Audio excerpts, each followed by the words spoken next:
Bought 2 homes in 2 years in Canada. किराया ही देते हैं तो किराया देने की क्या जरूरत है, वही मॉर्गेज पे कर दें। इक्विटी बिल्ड होगी, जब आप बेचेंगे तो आपको ठीक ठाक पैसे मिलेंगे। तो आज की वीडियो इसी बारे में है कि कनाडा में न्यू इमिग्रेंट्स के लिए घर लेना किस हद तक मुमकिन है।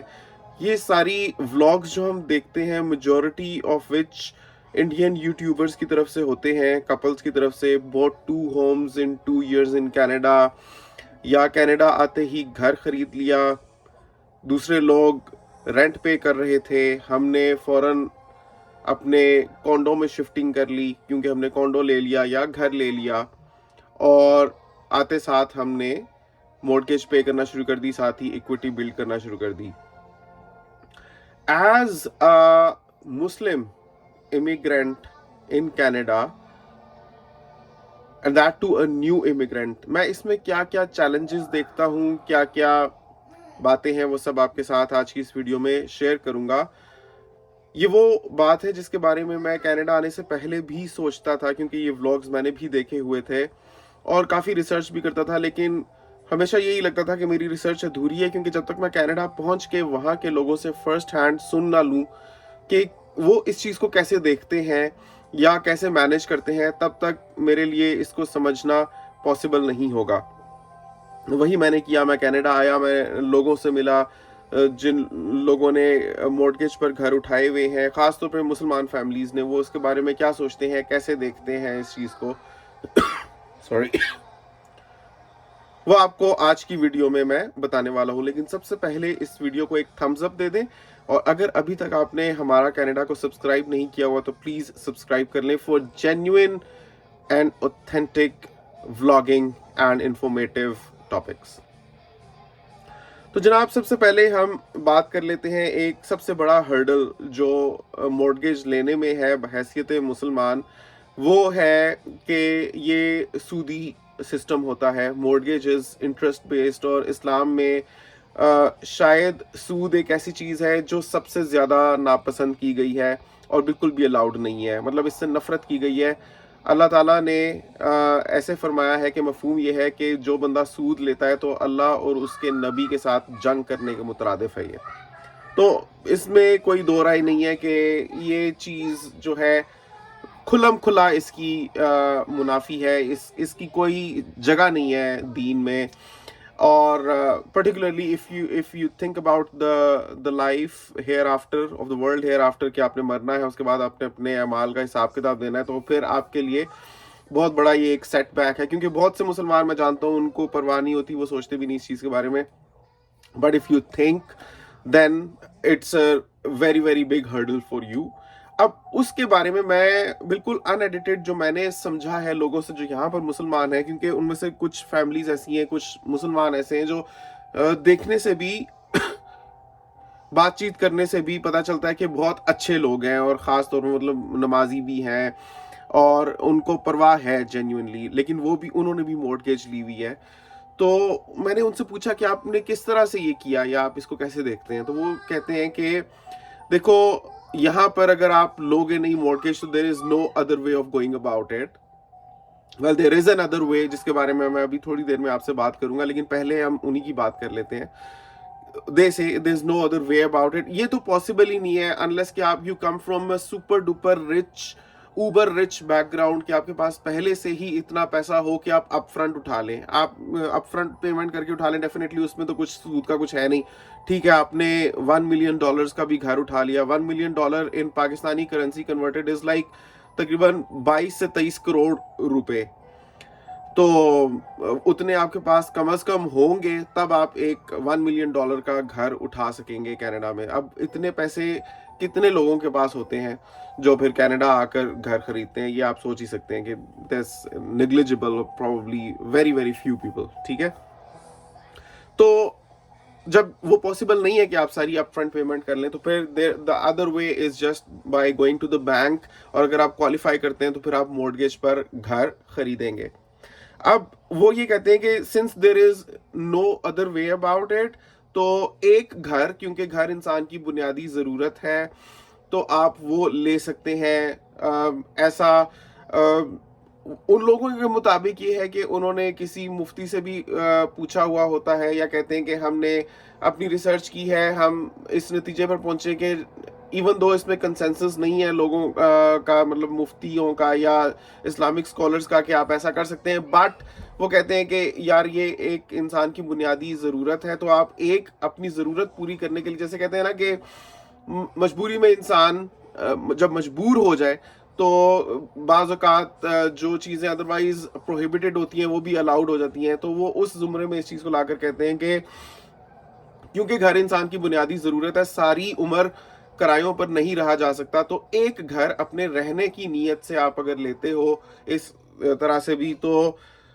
इसको जायज़ समझ लें, या शायद अल्लाह ताला माफ़ कर दे, या they are optimistic about it कि हम बख्श दिए जाएंगे, अल्लाह ताला इसको अल्लाह ताला will let go of this. तो ये सोचकर वो एक घर उठाते हैं। वेल ये भी मैंने देखा है कि अब उनमें से कुछ लोग ऐसे हैं जो एक घर से शुरू करते हैं, देन मल्टीपल प्रॉपर्टीज बिल्ड करते जाते हैं, because there is a system of doing this. The other way, जो मैंने आपको पहले मेंशन किया था, that I wanted to talk about, कि जो अदर वे है अबाउट डूइंग दिस इज कि आप इस्लामिक मॉर्गेज करें। वो भी एक सिस्टम होता है, मतलब इस्लामिकली फाइनेंस करवाएं अपने घर को, उसकी शायद पेमेंट मंथली अदरवाइज जो बैंकिंग के थ्रू मॉर्गेज होती है उससे थोड़ी ज़्यादा होती है, लेकिन उसके बारे में मेरी ये रिसर्च रही है, मैंने जितने स्कॉलर से सुना है कि वो अलाउड है, वो परमिसिबल है। अगर आप उसके लिए क्वालिफाई करते हैं तो you can definitely go by house in Canada using Islamic mortgage, ठीक है, या इस्लामिक जो सिस्टम ऑफ फाइनेंसिंग हो, बिकॉज दैट्स, अब इसकी मैं कभी अगर आप कहेंगे तो एक डिटेल में जाऊंगा, because that requires a whole separate video के वो क्या आइडियोलॉजी है जिसके थ्रू इस्लामिक फाइनेंसिंग होती है। उसमें कुछ रेंट का सिस्टम होता है कि भाई जैसे बैंक आपके साथ इन्वेस्ट करता है, तो आप अपना जो आपका कैपिटल होता है उसकी तो आप मालिक होते हैं, जो आपने कैपिटल नहीं पे किया होता, बैंक ने आपके बिहाफ पर पे किया होता है, तो वो उसका आप रेंट पे कर रहे होते हैं, करते जाते हैं time that you eventually own the house, या आपका सारा कैपिटल आपका हो जाता है, समथिंग लाइक दैट है। लेकिन उसको मैं डिटेल में जाऊंगा अगर आप चाहेंगे कि वो वीडियो मैं आपके लिए बनाऊं। तो ये एक तरीका है, लेकिन लोग इसको ऐसे इंटरप्रेट करते हैं, यहाँ के जो लोग हैं जिनसे मैंने बात की, खासतौर पर मुसलमान फैमिलीज, वो कहते हैं कि वो ऐसे जैसे कान को इधर से पकड़ने की बजाय आप इधर से पकड़ लो, लेकिन बात वही है, बिकॉज वो ये कहते हैं कि वो भी एक तरह से यही चीज़ है, मॉर्गेज है, वो उसको मिला देते हैं किसी ना किसी तरह से मॉर्गेज के साथ, या इंटरेस्ट बेस्ड मॉर्गेज के साथ, इवन दो मेरी ये रिसर्च रही है कि इस्लामिक स्कॉलर्स ये कहते हैं कि दैट इज परमिसिबल, जो इस्लामिक मॉर्गेज है या Islamic system of financing homes है, ठीक है। तो जहां तक गिल्ट फैक्टर है, अगेन मैंने आपको बताया कि कुछ लोग तो दे विल जस्ट, उनको स्लाइट सी भी अगर थॉट आएगी कि यार ये सूदी बेस्ड निज़ाम है, they will brush it of their shoulders, because उनको फर्क नहीं पड़ता। वो बहुत से लोग ऐसे हैं जो सिर्फ नाम के मुसलमान हैं, and that's not just in Canada, that's all over the world, even in Pakistan भी। लेकिन जो लोग हैं इस चीज के बारे में conscious, they keep paying the interest based mortgages with a guilt in their heart and their minds के हम अल्लाह माफ करे बोलते रहते हैं इस चीज को लेकर, इवन दो वो इस सिस्टम में पड़े हुए हैं। और एक बार जब इस सिस्टम में पड़ जाते हैं तो आपका इस सिस्टम से नाता कम से कम 15-20 साल तो नहीं छूटता। 15-20 साल आप लगातार इस टेंशन में रहेंगे कि आपने इसकी मॉर्गेज पे करनी है, मॉर्गेज नहीं पे करेंगे। ऐसा है कि अगर एक महीना आप मॉर्गेज नहीं पे करते, बैंक आपको बताता है, you can take it as a warning या जो भी, तो फिर अगर आप if you fail to pay the mortgage then you उसके बड़े कॉन्सिक्वेंसेस, अगर आप चाहेंगे कि कभी उसके बारे में मैं वीडियो बनाऊं कि if you fail to pay the mortgage in between, तो क्या होता है, क्या घर आपसे ले लिया जाता है, या you end up being on the streets, या क्या होता है, वो उसके बारे में फिर वीडियो बनाऊं, because that is a comprehensive topic, उसके बारे में एक सेपरेट वीडियो होनी चाहिए। तो बहरहाल मैंने देखा है कि जो मुसलमान फैमिलीज ने इंटरेस्ट बेस्ड मॉर्गेजेस ली हुई हैं, घर लिए हुए हैं, they have guilt in their minds and hearts कि ये चीज़ अलाउड इंटरेस्ट नहीं है बट हमारी मजबूरी है, क्या करें, अल्लाह ताला माफ़ करने वाला, इस तरह की बात। ये दियारे कुफ्र बोलते हैं कि भाई जहाँ पर इस शरिया का निज़ाम नहीं है या there is no other way to do about it things, तो फिर आपको ये चीज़ करनी पड़ती है।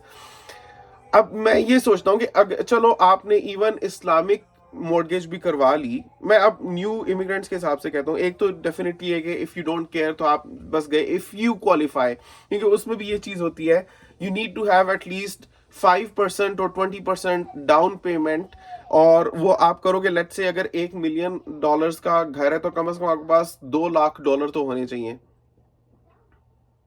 या $2 लाख फॉर 20% डाउन पेमेंट, तो उतने कम से कम आपके पास होंगे। अब 2 लाख की हम बात करें तो दैट इज लाइक सेइंग के 5 करोड़ 6 करोड़ रुपया आपके पास होगा, तो वो आपकी 20% पाकिस्तानी रुपए की बात कर रहा हूँ, 20% आपकी डाउन पेमेंट बनेगी। उसके बाद आप फाइनेंशियल इंस्टीट्यूशन यानी बैंक से मॉर्गेज अप्रूव करवाएंगे, और जो माहाना किस्त होती है मॉर्गेज की for a $1 million house in Canada, that can be around almost 4,500 to 5,000 और अबव, डिपेंडिंग अपॉन कि कितने सालों में आप इरादा करते हैं कि आप मोर्गेज पे ऑफ कर देंगे। Let's say if you go for a 25 years period के 25 साल की मोर्गेज है, आपने मंथ बाय मंथ पे करना है, तो यू कैन से इट कैन बी अराउंड, इसका एक प्रॉपर कैलकुलेटर होता है जिसके सर्टेन पैरामीटर्स होते हैं कि घर की वैल्यू क्या है, घर कहाँ पर है कनाडा में, आपकी डाउन पेमेंट कितनी है, तो और कौन सा फाइनेंशियल इंस्टीट्यूशन है, उसके हिसाब से वो बताता है कि मंथली आपकी इतनी है। लेकिन आप अपने जहन में रखें कि $1 मिलियन हाउस के साथ अगर आपने 20% डाउन पेमेंट की भी है तो monthly you can expect anywhere from a minimum of 3,800 to 4,500 और अबव दैट। और अगर आप पीरियड और कम कर देते हैं, if you go for 20 years total duration of payment of mortgages, या 15 साल, तो फिर समझ ले कि 5,500 6,000 और इवन अपवर्ड ऑफ दैट भी मॉर्गेज आ सकती है। अब इसके दो तरीके होते हैं कि एक आप फिक्स्ड मॉर्गेज करवा सकते हैं और एक वेरिएबल मॉर्गेज करवा सकते हैं। फिक्स्ड मॉर्गेज में ये होता है गालिबन 5 साल के लिए आपकी मॉर्गेज वही रहती है, लेकिन उसका रेट एग्जिस्टिंग वेरिएबल मॉर्गेज से ज्यादा होता है। बट ये कि वेरिएबल में ये रिस्क होता है कि प्रेजेंटली तो आपको कंपैरेटिवली थोड़ी सी सस्ती मॉर्गेज मिल जाती है, लेकिन बिकॉज दैट इज वेरिएबल तो you can end up paying even more than fixed mortgage. इस पूरी चीज को मैं इस तरह से देखता हूं कि अगर आप फर्ज करें कि आप क्वालिफाई कर भी जाते हैं, even if you go through Islamic way और you go through the regular banks, मैं एक साइकोलॉजिकल इम्पैक्ट आपको बता रहा हूँ घर ले लेने का इस तरह की सिचुएशन में, कि जब आप when you know that you are bound in a contract for like maybe 20 years minimum, ठीक है, नॉर्मली क्योंकि 15 ईयर्स की करते हैं तो वो बहुत ज्यादा एक्सपेंसिव हो जाती है मंथली, इट्स लाइक 6,000 और अबव डॉलर्स पर मंथ। तो मैंने आपको पिछली वीडियोस में बताया हुआ है कि यहाँ पर क्या हिसाब किताब है, कि क्या कमाई होती है, क्या बचत होती है। उस हिसाब से 6,000 भी अगर आपको मॉर्गेज पे करनी हो पर मंथ तो बहुत ज्यादा अपने आप को चक्की में पीसने वाली बात है। मेंटल स्ट्रेस है, डिप्रेशन है, कांस्टेंट आपके अंदर एक उलझन है कि मुझे ये मैनेज करने हैं पैसे किसी ना किसी तरह से, और मैं समझता हूँ आपकी जिंदगी का सुकून गारत होकर रह जाता है। Even if you go for a 20 years or 25 years period, let's say आपकी minimum mortgage, because generally I see people paying that much, $4,500 उनका mortgage में जा रहा है पर मंथ। मैंने आपको बताया था कि कनाडा में आजकल जो सूरत हाल है कि एक एवरेज जो जॉब लोगों को मिलती है उसमें they end up saving $2,000 a month. If the couple doesn't have any children, फिर दोनों को काम करना पड़ता है, कि एक बंदे के काम करने से तो गुजारा चलेगा नहीं, क्योंकि उनको कोई बेनिफिट्स नहीं आ रहे होंगे। तो $2,000 अगर किसी कोई एक बंदा काम कर रहा है कपल में से, तो उससे तो खाली रेंट पे हो जाएगा, बाकी ग्रोसरी भी आपको करने के लिए the other person has to work, और वो अगर इतनी ही एक एवरेज जॉब लेता है तो वो 2,000 बना लेगी, तो दोनों मिलकर 4,000 बना लेंगे, तो अपना रेंट पे कर देंगे, ग्रोसरी पे कर देंगे। And for that to they have to work every single day except for the weekends obviously, और कोई उसमें बिल्कुल भी गुंजाइश नहीं है कि they can not take days off other than the paid leaves. तो बहुत ज़्यादा हेक्टिक हो जाता है, और उसके बाद भी उनके सिर्फ अपने रेगुलर खर्चे पूरे हो रहे होते हैं, दे आर सेविंग नथिंग। ऐसे में अगर आपको $4,500 खाली मॉर्गेज पे करनी है, तो how can you do that? उसका एक तरीका ये है कि ये जो लोग देखते हैं ना, व्लॉग्स में बहुत ज्यादा बोल रहे होते हैं कि we got 2 homes in 2 years in Canada, ज्यादातर इंडियन व्लॉगर्स होते हैं, उनके अगर जिन होम्स की वो बात कर रहे होते हैं, those homes are not $1 million homes. Those homes are generally maximum of $400,000 homes या $500,000 homes, या उन्होंने ऐसे इलाकों में घर लिए हुए होते हैं जहां पर काफ़ी सस्ते हैं, बिकॉज वहां पर ठंड बहुत ज़्यादा है. दे नॉट वेरी पॉपुलर और टॉप डेस्टिनेशंस फॉर इमिग्रेंट्स के वो इमीडिएटली वहीं पर जाकर सेटल होंगे या वहां पर अपने आप के लिए बहुत जॉब प्रॉस्पेक्ट्स देखेंगे. या कुछ such areas include Edmonton, even Calgary to an extent, Alberta या सस्कैचुअन. वहां पर आपको पॉसिबल है कि आपको घर मिल जाए अभी भी $3.5 लाख के या $4 लाख के या $5 लाख के. तो ऐसे मतलब, और जो ऐसी प्रॉपर्टीज भी होती हैं, आमतौर पे ये जो लोग व्लॉगर्स होते हैं जो बोलते हैं got 2 homes in 2 years in Canada, उनका अगर आप घर देखें तो वो कोई बहुत पुराना सा घर होता है, कि नए घर तो इतने सस्ते नहीं मिलेंगे. ये बहुत ऐसी प्रॉपर्टीज होती हैं जो अपनी लाइफ काफी हद तक पूरी कर चुकी होती हैं. तो अब फिर आप ऐसे, जैसे इंडिया पाकिस्तान में भी आप जानते हैं कि जो पुराने किस्म के घर होते हैं आपको थोड़े से सस्ते मिल जाते हैं, बिकॉज जगह की वैल्यू होती है, बाकी मलबे की कोई वैल्यू नहीं होती.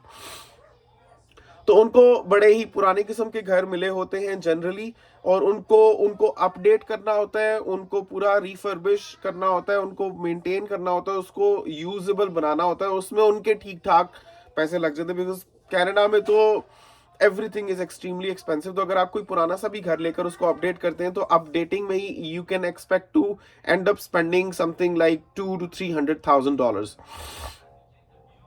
तो ये है कि हाँ, वो they get to live in their own space, but वो जो घर होता है वो इतना कोई खूबसूरत या अपडेटेड किस्म का घर नहीं होता. तो उस किस्म का घर एक बैकवर्ड से इलाके में वो ले लेते हैं, और and they, I am talking generally, तो दे मैनेज के भाई एक घर ले लिया, फिर उसके बाद if they are earning more या अच्छी जॉब्स हैं तो वो दो घर उठा लेते हैं with an intention of investing basically, कि अभी रिलेटिवली सस्ते हैं घर, आगे आगे और महंगे होते जाएंगे. तो Canada is a popular destination for immigrants, आते ही रहेंगे लोग, और घर कम है यहाँ पर और इमिग्रेंट्स बहुत ज़्यादा आ रहे हैं, आगे आगे और भी ज़्यादा आने वाले हैं. तो eventually will and up making profits. अगर हमने सारी उम्र ना भी रखा तो जब भी इसको बेचा तो इक्विटी इतनी बिल्डअप हो गई हुई होगी कि we will make some profit. लेकिन वो घर, याद रखिए कि ऐसा नहीं है कि टोरंटो में आपको $3 लाख का घर मिल जाएगा, या कनाडा में जो पॉपुलर डेस्टिनेशंस हैं या वैंकूवर में वहाँ पर नहीं मिलेगा आपको. सस्कैचुअन में, एडमिंटन वगैरह में इस तरह के कॉन्डोज या घर मिल सकते हैं अभी भी. मैं साइकोलॉजिकल पर्सपेक्टिव से अगर बात करूं कि is it recommendable even if you can manage, कि आप रेगुलर बैंक के थ्रू मॉर्गेज लें या इस्लामिक मॉर्गेज लें एक मुस्लिम फैमिली के हिसाब से, मैं समझता हूँ कि ये बहुत घाटे का सौदा है, क्योंकि जिंदगी में सुकून से बढ़ के और कुछ भी नहीं है. एंड यू नेवर नो कि all your life you will be able to arrange that much money month by month कि आप पे कर सके. बिकॉज कनाडा में people are laid off very easily, कभी भी ले ऑफ होते हैं. वो और बात है कि ले ऑफ होते हैं तो उनको एम्प्लॉयमेंट इंश्योरेंस मिलती है, मतलब गवर्नमेंट की तरफ से सहारा मिलता है कुछ अरसे के लिए कि वो एक बेटर जॉब या कोई और अपने लिए अर्निंग का जरिया ढूंढ ले. लेकिन कनाडा में ऐसे नहीं है कि अगर आपको बहुत अच्छी जॉब मिल गई है तो साथ में आपको बेनिफिट्स उतने ही मिलते रहेंगे जितने आपको शुरू से मिल रहे थे. लाइक लेट्स सपोज अगर आपको एज अ न्यू इमिग्रेंट आपके पास कोई जॉब वगैरह नहीं है एंड यू हैव 2 चिल्ड्रन, या अगर जॉब है भी तो एक सर्टेन लेवल से कम की आपकी इनकम है, तो 2 बच्चों के आपके you can expect to get around 1700 per month, 1700 you can say per month. But if you end up finding a better job तो वो आपके चाइल्ड बेनिफिट्स कम होते जाएंगे, या जो भी बेनिफिट्स होते हैं दे आर प्रोपोर्शनल टू आप कितना अर्न कर रहे हैं. वो हर साल रिव्यू किया जाता है कि आपकी टोटल इनकम कितनी आई है, आपकी एक्सपेंडिचर्स कितने रहे हैं, तो उस हिसाब से बेसिकली आपकी रिवाइज होती है जो बेनिफिट्स आपको मिल रहे होते हैं. सो एक तरह से अब समझ लें कि एक बंदा फर्ज करें कि $100,000 ईयर कमा रहा है, तो the motivation to find a job जो उसको $120,000 देगी पर ईयर, या 130 या 140, वो किसी हद तक ऐसे भी कम हो जाती है, क्योंकि वो जानता है कि अगर वो ज्यादा पेमेंट वाली जॉब ले लेगा तो उधर से उसके बेनिफिट्स कम हो जाएंगे. तो at the end of the day it's like वो इवन आउट हो जाएगा. So there is not a lot of impetus या मोटिवेशन कि आप कोई बहुत, अनलेस कि there is a very very big jump from your current job to the prospective या न्यू जॉब, तो तब तक इट्स नॉट वर्थ इट कि आप छोटे छोटे जैसे लेट्स से अगर आपको $1000 पर मंथ एक्स्ट्रा मिल रहा है तो आप ऐसी जॉब के लिए स्विच कर जाएं, बिकॉज अगर आप उधर से ज्यादा कमाएंगे तो बेनिफिट से आपका कम हो जाएगा। तो ये चीज होती है ना इस किस्म की सिचुएशन में where the cost of living is already so much कि एक ऐसी फैमिली जैसी हमारी है कि एक मियाँ बीवी और 2 बच्चे हैं, तो जो पर मंथ का खर्चा है दैट इज लाइक विद गाड़ी is going to be around 5000 Canadian dollars, and that includes your grocery and basic living. इसमें मैंने कोई आउटिंग्स नहीं डाली कि आप अपने घर से नियाग्रा फॉल जा रहे हैं या आप जॉयलैंड जा रहे हैं या कनाडा के डिफरेंट दूर दराज के सिटीज को एक्सप्लोर कर रहे हैं, because every trip of exploration takes a lot of money. ठीक है, तो मैं आपको बिल्कुल बेसिक मैनेज करने का, पूरा करने का, जैसे अगर आप मेरी ट्रजेक्ट्री देखें जो शुरू दिन से मेरी रही है इन कनाडा, जिस तरह से हमने अपने एक्सपेंसेस मैनेज किए या जो हमने अपना लाइफस्टाइल रखा है, we have not visited a lot of places, we have not dined out, तो इस तरह से अगर आप रहते हैं तब you can manage in sorry in 5000 a month. तो ऐसे में अगर आप एक घर उठा लेते हैं, वो झंझट पाल लेते हैं कि अगर आप first of all it is very difficult to find a home in good places in Canada like the city I live in, कि आपको कोई $5 लाख में या $500,000 में कोई घर मिल जाए, बिकॉज इतना इतना का आप घर लेंगे तब आपकी इंश्योरेंस बनेगी, मॉर्गेज बनेगी around 2800 to 3000 Canadian dollars a month, which if your let's say your अगर आप एक घर आपने रेंट पर लिया हुआ है, हम तो खैर बेसमेंट में रह रहे हैं 1800 कैनेडियन डॉलर्स की, लेकिन अगर आप एक ग्राउंड फ्लोर में रह रहे हैं ऑफ 2 बेड्स, तो you can expect with utilities आप 2500 पर मंथ पे करेंगे फॉर योर रेंट। तो उसका मुतबादिल ये हो सकता है कि ठीक है वो आपकी मॉर्गेज में जा रही है तो इट कैन इवन आउट, लेकिन to find a home that is only $500,000 worth in a good city in Canada is difficult because they are ranging in price from $700,000 to above of $1 million. In which case your mortgage in no case can be lesser than 3,800 or 4,000 or 4,600 Canadian dollars a month. तो आप सोचें एक family जिसका monthly expense है 5,000 Canadian dollars, और उसमें अब जो हमारा लाइफस्टाइल है आप समझ ही सकते हैं कि I have to work 5 days a week for like 8 to 10 hours a day, और हिना को फिलहाल ये है कि अभी वो काम नहीं कर रही क्योंकि अगर वो काम करेंगी तो फिर वो डे केयर में देना पड़ेगा एंड देन उसका कोई मतलब नहीं बनता। तो we already have a very hectic lifestyle, तो उसमें हम अपना मैनेज कर रहे हैं। तो अगर आप सोचें कि हम कोई $700,000 का भी अगर घर ले लेते हैं, एक मीडियोकर सा घर ले लेते हैं एक अच्छे शहर में, तो हमारी जो पर मंथ की मॉर्गेज है it's gonna be around 4,000 Canadian dollars. तो हम कैसे मैनेज करेंगे? पहली तो बात है कि इतना डिप्रेशन रहेगा कि 4,000 कैनेडियन डॉलर्स मुझे हर मंथ देना है, निकालना है कैसे भी करके मॉर्गेज का। दैट मीन्स कि दैट 4,000 अगर आप उसमें किराए को एडजस्ट कर लेते हैं तो उसका जो सम है उसको प्लस करते हैं, that is going to be around, आपका जो मंथली खर्चा हो जाएगा that is going to be $7,000। अब $7,000 आप कहां से लाएंगे? You can not be always so fortunate कि आप एक अच्छी जॉब ले लें या दोनों बंदों को ऐसी जॉब मिल जाए। नॉर्मली 2 बंदे मिलकर काम करते हैं तो they end up making $4,000 a month, because what I am talking about is talking after taxes. After taxes वो $4,000 बचा लेते हैं। तो 4,000 बचा लेते हैं तो 7,000 कैसे वो मैनेज करेंगे? अगर उनमें से कोई एक अच्छी जॉब भी कर रहा है, let's say the other person earns 2,000 even more, ठीक है, तो टोटल उनका 6,000 अगर आ रहा है घर में आफ्टर टैक्सेस, तो 7,000 कैसे मैनेज करेंगे? तो बहुत ही मुश्किल है। और अगर किसी की इतनी अच्छी जॉब है कि फर्ज करें फिल वक्त अगर 7,000 वो मैनेज कर भी सकता है, how long can they expect to be in that situation जहां वो मंथ बाय मंथ 7,000 निकालने के काबिल होंगे? इंसान के साथ 100 तरह के मसाइल लगे हुए हैं, कभी किसी के साथ कुछ भी हो सकता है। You can end up even living the country for some reason.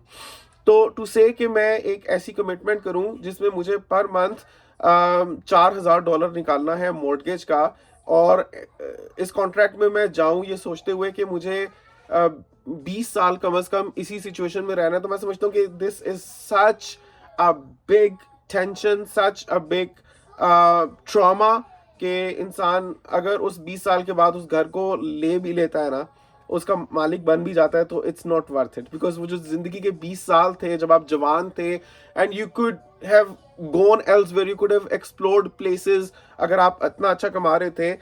क्योंकि एक दफा जब आप घर लेते हैं, यू आर बाउंड, आपने वहीं रहना है। क्योंकि वो घर है, वो एक सफेद हाथी है जो आपने पाल लिया है। मंथ बाय मंथ आपने उसको, और आपकी जिंदगी का सुकून गारत होकर रह जाएगा, आप कहीं घूम फिर नहीं सकेंगे। 20 साल किसने देखे हैं? हो सकता है you may not even end up living that much. And being a Muslim, अगर you go through the regular route of getting the mortgage through the banks and interest based, and that cultivating that guilt inside you, and you never know कि आप किस हद तक you will be held accountable for that, because you are being optimistic के ठीक है, you had no other way about it, आपने वो ले लिया, but at the end of the day God knows कि उन्होंने आपको माफ किया या नहीं, या he will let go of you in that or not. सो मैं समझता हूँ कि बहुत ही सारी चीज़ों को अगर मैं कलेक्ट करूँ और एक नतीजा निकालने की कोशिश करूँ एज अ मुस्लिम, तो मुझे बिल्कुल भी वर्थ इट नहीं लगता कि एक तो that's a big no no कि you go through the regular bank, but even if you go through an Islamic system of financing your home, you it's such a big commitment, इतना लंबा duration है, आपको इतने ज़्यादा पैसे arrange कर रहे हैं कि मैं समझता हूँ कि peace of mind is everything. 20 साल में आप वक्त से पहले बूढ़े हो जाएंगे, आपके बाल सफेद हो जाएंगे, आपकी जिंदगी का उस 20 साल के बाद अगर उस घर को आपने ऑन कर भी लिया, तो आपकी जिंदगी में कितना ही फर्क पड़ जाएगा, आप कितने ही खुश हो जाएंगे। मेरे माशाल्लाह पाकिस्तान में खुद के घर थे, तो I have been there done that, मैं जानता हूँ कि वो क्या सिचुएशन होती है, वो क्या फीलिंग होती है। Definitely that's a very privileged situation to be in, कि अगर आप अपना घर ऑन करते हो। लेकिन पाकिस्तान में it was not that difficult. I managed to own my own home in maybe when I was in the first home जो मैंने own किया था, माशाल्लाह I was in my mid 20s, maybe I was only 25 years old at that time, जब माशाल्लाह मेरा खुद का घर था पाकिस्तान में। So in those countries that is manageable। लेकिन अगर आपको 20 साल लग रहे हैं अपना घर ऑन करने में, तो यार 20 साल के बाद आप क्या ही खुश हो जाओगे। जिंदगी में खुशी वो होती है, करने का काम वो होता है जो आपने जवानी में कुव्वत रहते वक्त रहते आपने एंजॉय कर लिया। आप अपनी जिंदगी इतनी मुश्किल में गुजार के उसके बाद आपने अगर ऑन कर भी लिया, उस वक्त आप में वो जो उसको वो चीज होती है ना कि हर चीज का एक वक्त होता है। बचपन में जब मैं छोटा होता था, ऐनक वाला जिन देखने का बड़ा मजा आता था। अब उसी को मैं कभी देखूं तो मुझे नहीं मजा आता, because I have grown way mature beyond that. फिर एक फेज आया जब हम हैरी पॉटर पढ़ते थे, तो बहुत मजा आता था, वो एक अलग ही दुनिया महसूस होती थी। एक मैं उसका वॉल्यूम पढ़ना शुरू करता था तो मुझे एक हफ्ता पूरा लग जाए, चाहे लगातार उसको पढ़ के मैं फारिग करता था, क्योंकि बहुत ही मजा आता था पढ़ने का। अब मैं पढ़ता हूँ तो it does not bring me all those feelings, because वो उस वक्त के साथ रेलिवेंट है। जब आप बच्चे हैं या you are not that mature, तो you get to enjoy things. Likewise जब आप जवान होते हैं तब आप चीज़ों का कुछ और मतलब होता है आपके लिए। जब आप एक certain level of maturity cross कर जाते हैं, आपकी प्रायोरिटीज प्रेफरेंसेस जिंदगी में चेंज हो जाती हैं। You are not that person. आज मैं जो बंदा हूं वो मैं बंदा नहीं हूं जो मैं आज से 5 साल पहले था या आज से 10 साल पहले था। मैं बिल्कुल बदल गया हूँ, मेरी प्रेफरेंसेस बदल गई हुई हैं। मैंने दुनिया में वो कुछ देखा है कि मेरे लिए दुनिया की अट्रैक्शन भी खत्म होती जा रही है। मतलब मैं सोचता हूँ कि मतलब माशाल्लाह जो हम सुकून से इवन सो पाते हैं, that is being in so much privileged position, considering के लोग फलस्तीन में that's a living hello for them. सारा दिन वो भाग भाग के बमों से बच बच के वो रात को इवन 2 घंटे सो भी नहीं पाते, क्योंकि वो कहीं पर सोते होंगे वहां पर बम फट जाता है। तो आपके सामने ही है। तो ये सारी चीजें देख के ना इंसान बहुत बदल जाता है, उसकी इस दुनिया के साथ एसोसिएशन, एफिलिएशन, सब चीजें बहुत बहुत बहुत चेंज हो जाती हैं। तो with more and more experiences, more and more knowledge, more and more exposure, people keep changing. You cannot think 10 years down the line you'll be the same person with the same motivation and outlook on the world जिसके साथ आपने आज घर खरीदा है. हो सकता है एक दफ़ा आप जब इस सिस्टम में पड़ जाएंगे, you find your self in ऐसी गंदी दलदल जिसमें आप धंसते ही जाएंगे और आपको एक गिल्ट भी रहेगा, साइकोलॉजिकल स्ट्रेस और डिप्रेशन भी रहेगा, एंड आप सोचेंगे आपने क्या खोया क्या पाया, और वो 20 साल कैसे आप पूरा करेंगे, and who knows if you will end up owning that home after 20 years. You may not be in that situation all along. हो सकता है कि वो अर्निंग के जराए या सोर्सेस ऑफ इनकम जिन पर काउंट करके यू एंटर्ड दैट डील वो एग्जॉस्ट हो जाएं, आपके हाथ से जाते रहें, तो what will you do in that case. तो मुझे तो बिल्कुल कभी सोच नहीं आती कि मैं यहाँ पर घर खरीदूंगा. अगर कभी खरीदा तो सोचूंगा इंशाल्लाह ताला के इस्लामिक मॉर्गेज या फाइनेंसिंग के थ्रू खरीदूं, बट मुझे नहीं लगता कि ऐसा कभी भी होने वाला है. But that's just me, that's my situation. आप लोगों की प्रेफरेंसेस, आप लोगों का रिलीजन भी डिफरेंट हो सकता है, आप लोगों का सब चीज़ें डिफरेंट हो सकती हैं, आपने अपनी चीज़ें अपने हिसाब से असेस करनी है. लेकिन रिलीजियस एस्पेक्ट अगर आप ना भी देखें सूद का, other than that it's such a big stress कि मुझे नहीं लगता कि इट्स वर्थ इट कि आप कभी भी ऐसा करें. ठीक है, अल्लाह ताला हर बंदे का निज़ाम चलाता है, चाहे वो मुसलमान हो चाहे वो गैर मुस्लिम हो, सब लोगों का ठेका मतलब अल्लाह ताला ने पैदा किया है तो वही करेगा उनके लिए मैनेज. टू थिंक कि आप अपने आप को फाइनेंशियली सिक्योर करने के लिए इस डील में पड़ जाए, I don't think it's worth it. जो अभी तक जिसने पाला है, यहाँ तक लाया है, वो आगे भी मैनेज करेगा.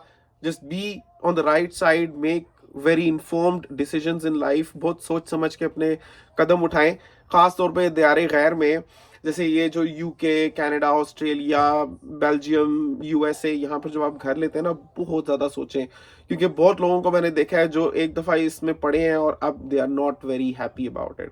वो सोचते हैं कि काश हम ने जो ख़रीदा है किसी तरह से जितनी भी इक्विटी बिल्डअप हुई है उसको हम बेच दें और हम किराए पर चले जाएं, ताकि हम एटलीस्ट फ्री, इंडिपेंडेंट, आज़ाद अपने आप को फील करें.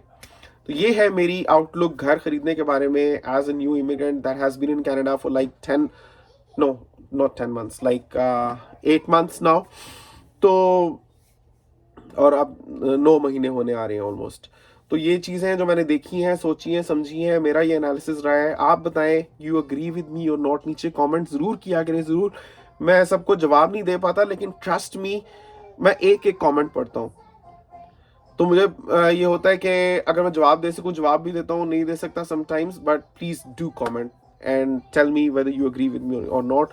चैनल को सब्सक्राइब जरूर कीजिएगा. आपसे मिलूंगा अगली वीडियो में, तब तक के लिए अल्लाह हाफिज़.